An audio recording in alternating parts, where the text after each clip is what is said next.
Good evening. Today we're gonna read the meningitis guidelines from the pediatric guideline green book. Okay, first of all, we have the assessment, and we have a link over here for the pediatric pathways. You can have a look on it on your spare time. So first of all, we have to take the history and do examination. If we got any symptoms, signs of meningitis suspected or present, so we have to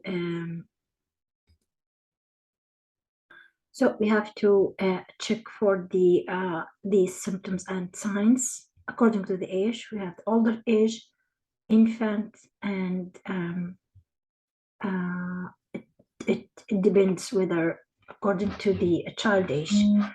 So if we have older age or older child, the most presenting symptom is going to be fever, nausea, vomiting, photophobia, headache,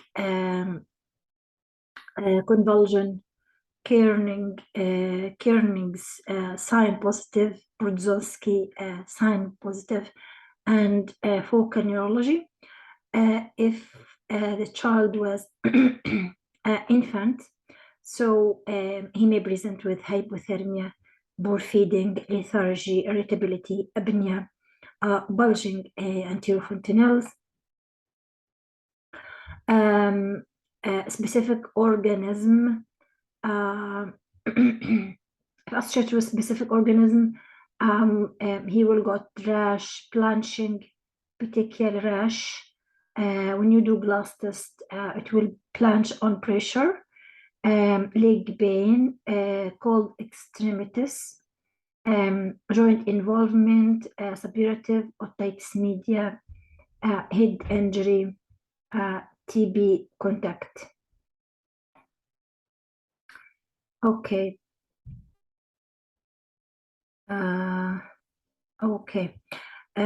Okay, let's go back here. If you are suspecting a meningitis, so you have to check airway, breathing, circulation, and the Glasgow Coma scale in general. If he needs resuscitation, you have to revise the ABLS, recognition and assessment guideline. If you found that he is shocked, you will revise the advanced pediatric life support steps. We will read it in another video. Okay, after assessing the ABC and Glasgow Coma scale, if the child has a vascular access IV line, you will have some blood test.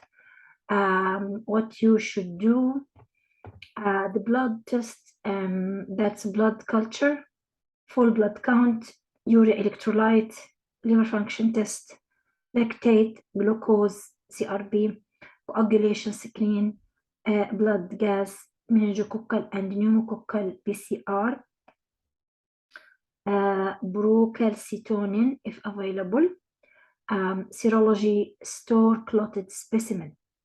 That's the blood test that you will need to do. Again, blood test, the blood culture, full blood count, urea electrolyte, liver function test, lactate, glucose, CRP, coagulation screen, blood gas, meningococcal and pneumococcal PCR, procalcitonin, serology as well, store clotted specimen. Okay.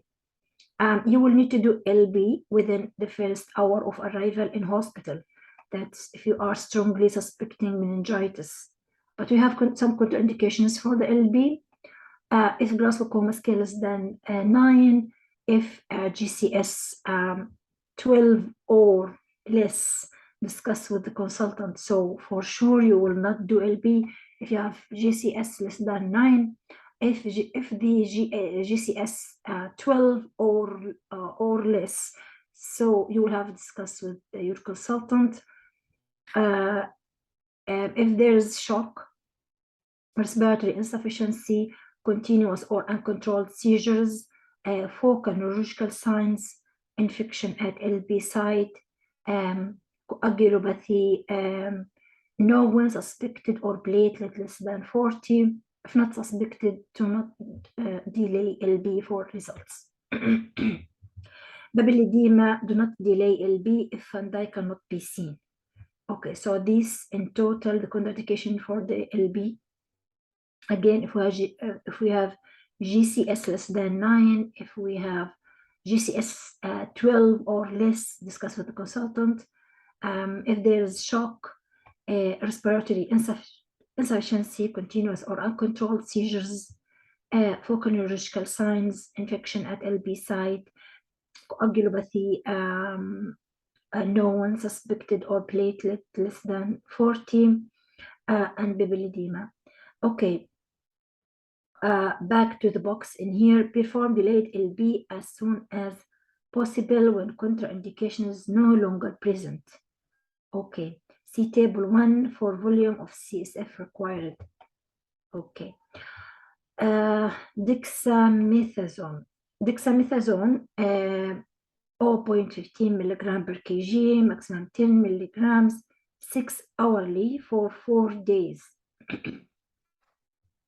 So why we give or offer dexamethasone in case of meningitis? So in here, in this box, they are mentioned in here, you give steroids if age more than 3 months, if 12 or less than 12 hours or less from first antibiotic,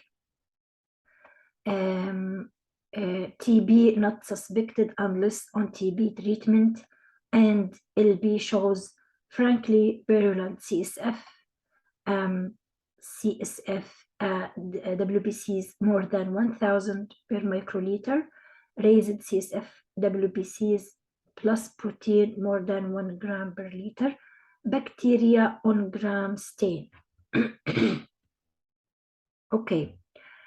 Okay, so we give dexamethasone steroids in cases of meningitis if we have age of more than 3 months, 12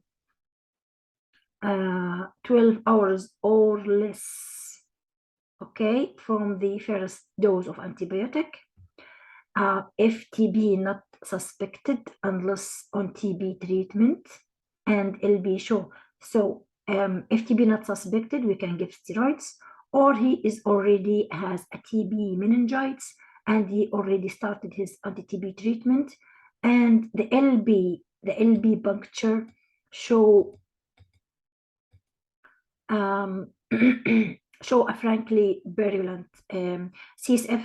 The CSF WBC is more than 1000 per microliter. The WBC is raised and there's a protein more than 1 gram per liter, and we have we got a bacteria on a gram stain. Okay. Okay, what's about antibiotic? Antibiotic within the first hour of arrival in hospital. So we have to start antibiotic immediately in the first 1 hour of arrival to the hospital.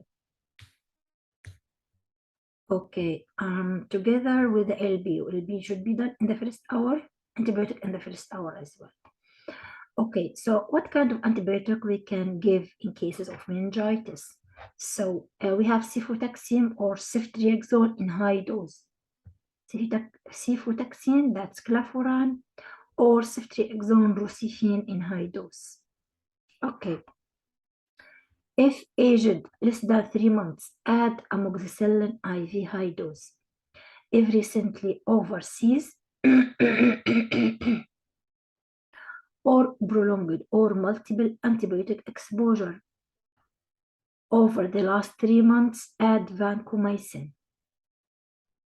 If focal neurology or seizure or reduced GCS, add acyclovir CNS dose. If definite history of anaphylaxis to penicillin, give chloramphenicol. Okay, so that's the choices of antibiotic. So cefotaxime or ceftriaxone in high dose. If the age less than 3 months, we add on top amoxicillin in high dose. If recently overseas and he got multiple antibiotic or prolonged antibiotic exposure over the last 3 months, we add on top vancomycin. If there's focal neurology or seizures, or there's a reduced GCS, we add on top acyclovir. If there's a history of anaphylaxis to penicillin, we give chloramphenicol. Okay.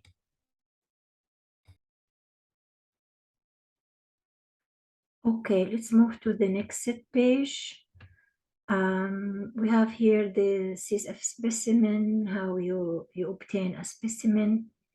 I think it's not that important. 1 fluoride tube and 4 Csf bottles. So you have to get 4 bottles, okay? If tape traumatic, may need more samples. If insufficient CSF, discuss priorities with microbiology. Okay. Collection of the specimen, stated volume minimum required. Okay.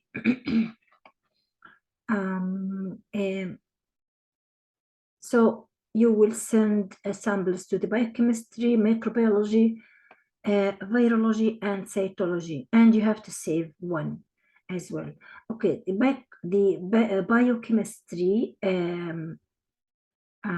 you will need 0.2 ml in fluoride tube for glucose, 0.2 ml in CSF bottle for protein, 0.2 ml for lactate if metabolic disorder suspected.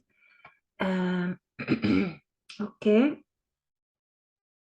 For microbiology, 0.2 ml in CSF bottle for microscopy and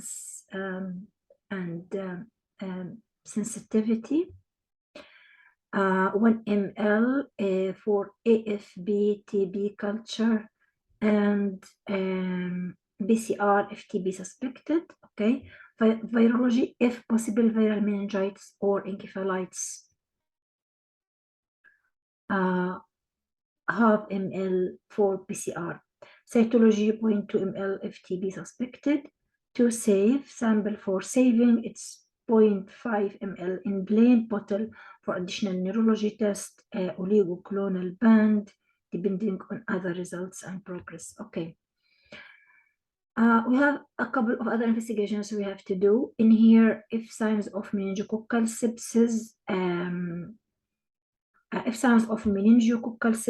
throat swab for bacterial culture, if lymphocytes in CSF stool for enterovirus PCR, if antibiotics given before LB and no growth in CSF or blood, despite raised CSF white cell count, discuss with microbiologist.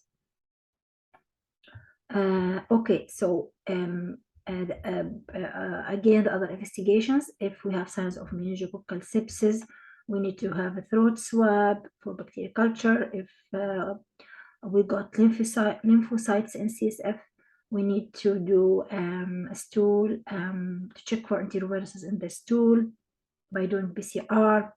If antibiotic given before LB and no growth in the CSF or blood, despite raised CSF white cell count, we have to discuss with the microbiologist this issue. What about the results? So in here, said here, it's the encephalitis guidelines for interpretation of the results. Okay, we will have a look on that as well. If history of travel, low CSF, blood glucose ratio, plus minus raised protein, discuss with TB team urgently about starting TB treatment, manage as meningitis if aged less than 28 days, and you have got 20 or more white cells per microliter, aged more than 28 days, and there is more than 5 white cells per microliter, or more than 1 neutrophil per microliter. If lower cell count, still consider bacterial meningitis if other symptoms and signs suggest the diagnosis, especially in neonates. Okay, what's about the monitoring of treatment? In a semi-conscious patient, monitor hourly until improvement evident. Respiratory rate, pulse, and blood pressure, level of consciousness, and the pupils. In young infants, measure head circumference daily. It's very crucial. Okay, if persistent pyrexia and not improving, look for other foci, repeat blood culture and other investigations according to signs. CT scan at 10 days for microabscesses or hypodensity. If CT normal, repeat LB. Okay. Subsequent management, the length of antibiotic course. Okay, for meningococcus, 7 days, Haemophilus influenza, 10 days, pneumococcus or group-based streptococci, 14 days, gram negatives, 21 days, listeria, 21 days, with gentamicin for first 7 days. Very important. No organism identified. If aged more than 3 months, 10 days. Aged less than 3 months, 14 days.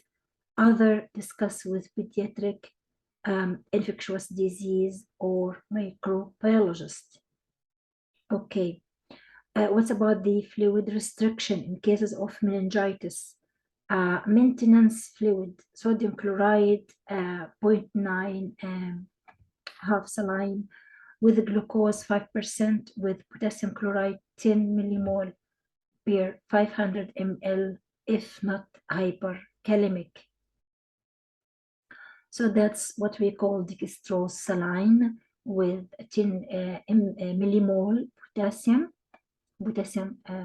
chloride for each 500 ml. We have to check potassium level beforehand.